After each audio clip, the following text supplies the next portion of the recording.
We've got an exciting one for you today. This is the Bardstown Discovery Series 13. The question about this bottle is it really worth the money? It's a bottle that is only released right now at the distillery, so you can't get it at a liquor store. Eventually, do I think it'll probably show up at liquor stores? Maybe, but it is a limited release. So we're going to find out. Adam is here with me today. And we're gonna find out today what we think of this bottle, and ultimately, is it worth the money? All right, so a little bit about this bottle. It's got a really cool like hologram on it on the series number 13. So that's probably the first thing. Is it's of the Discovery series, it's probably the most interesting of the looking bottles. It's pretty, it's still very, very basic, which is what all of these Bardstown products, they look very, very similar. Mash bill on it is super interesting. It's got 4 different bourbons in it. They're all between 8 years and 15 years old. So, and they're all Kentucky bourbons. So every one of them is from barrels in Kentucky. Now, if you remember, Bardstown has only been open since 2016. So it hasn't been open that long. So a 15-year-old bourbon had to come from some other distillery. Now it doesn't disclose what distillery, but it's some other Kentucky distillery. All of these are pretty high rye mash bills that are in this. I am super excited to see what it tastes like. I think that's going to be the most interesting thing. It's also got a really interesting finishing on it. So what they did with this is they first aged it those number of years in the barrels at the distilleries where they were distilled. And then after they got the barrels, they dumped them, blended them together, and then they took 61% of that blend and they put it into American oak on a lower floor, because American oak is very good at absorbing the juice. And then on the other 39% was put in Hungarian oak. And Hungarian oak is a much more denser wood. It's harder for it to soak in the juice. And so that went on an upper floor. And it went into those for 4 months. And then they re-blended it together and then put it actually into the bottle. So it's a really interesting kind of finishing concept on it. I've had one other bourbon with that Hungarian finish, and I was not a huge fan of it. So we're going to find out if I'm more of a fan of this one.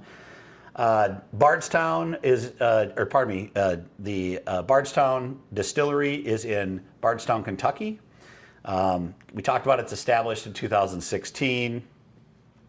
This is all the Discovery series, this is the first of them that is a double oaked, so that they've actually done a double barreling of it. So that's the first one that's had that type of a release on it. So that's kind of interesting. I think I'm excited to kind of try it out. I am too. Yeah. I am. Yeah. See if that younger bourbon with the higher rye mash is going to overpower everything else. Yeah. All right, let's get a pop and see what we think here. All right. This is always the most exciting part of the video, we think. Oh, it's a good pop. Yeah, it's a good pop. Awesome. That's good. Good sign. Here's where we go.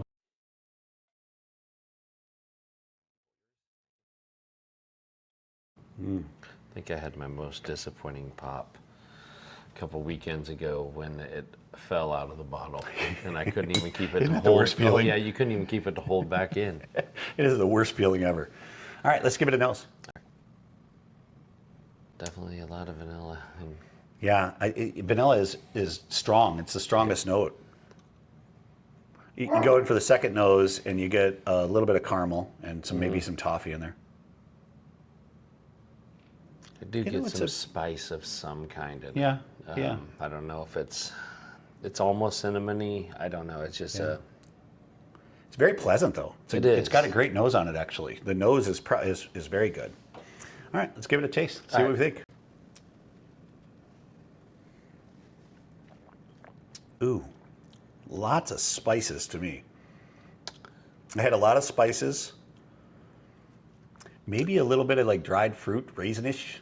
And that's more kind of as it's melting back a little bit, but The high rye stuck out on Yeah. the back end to me big time. I think that's the spices I'm talking about as well. I got it right away, even on the front of the tongue, which is not normal for me. Right now I'm getting like that vanilla, that scent we had, the vanilla on the front of my tongue, but I still have the spices in the middle of my palate tobacco. Yeah, you're exactly right. As it mellows out, the vanillas start coming through, the caramels start coming through, so I can actually get caramel on the backside, which is usually caramels up front for me when I drink most bourbons, and then the back, the caramel kind of melts away. But this is getting stronger on my tongue almost. After I swallow and I sit here, it definitely gets stronger. It's a really long finish. Really is. I kind of like it though. I think it's pretty good. I do. It's better than an average bottle. Let's just go there. No, I think so as well. I think this is really, really good. Huh.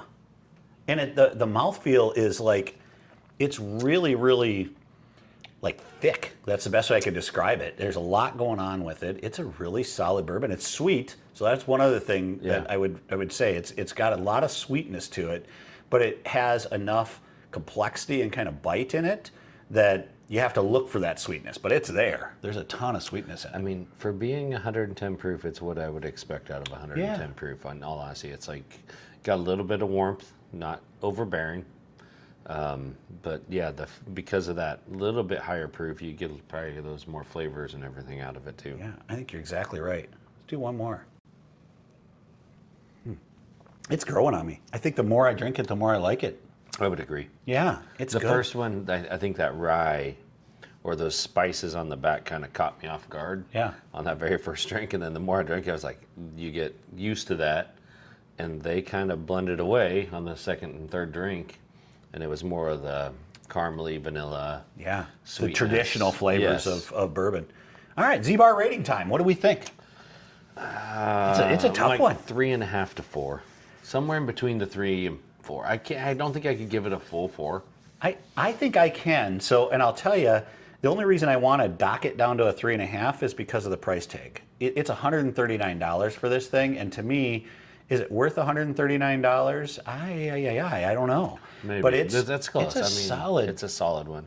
It's a solid bourbon. I think if it was priced maybe, less than $100, I think I'd be all over the 4 and saying it's for sure a 4. But for me, the price is the only thing that's holding me back. I love the blending of it. I think it's very balanced. There's a lot to love about it. It'd be fun to try these against some of the other Discovery series, and maybe that's something for a future video to do. But I think that it's pretty good on its own. So I'm going to say 4 stars. So let's give it a 4 stars. Right. And I'm good with that. And, like I said, I'm kind of between 3.5 and 4. Yeah. It's definitely not a 3. Like if we would do halves, it's definitely better than average. It's better than average. It's good. I just, like you said, for $139, is it worth it? I don't know. I'm not going to say I wouldn't go and spend $139. I agree. It's pretty good. It's definitely good enough to drink. But yeah. All right. Well, that was fun. Hope you're enjoying these. As always, guys, please subscribe. We need more subscribers to the channel. We need more comments as well. I read every one of the comments. I try to respond to every comment. And it really is steering the channel. I don't know how many times that somebody has commented and it has driven me directly into a new video idea. So give us some comments, subscribe. We want you along on this journey. So, all right, have a great week. Cheers.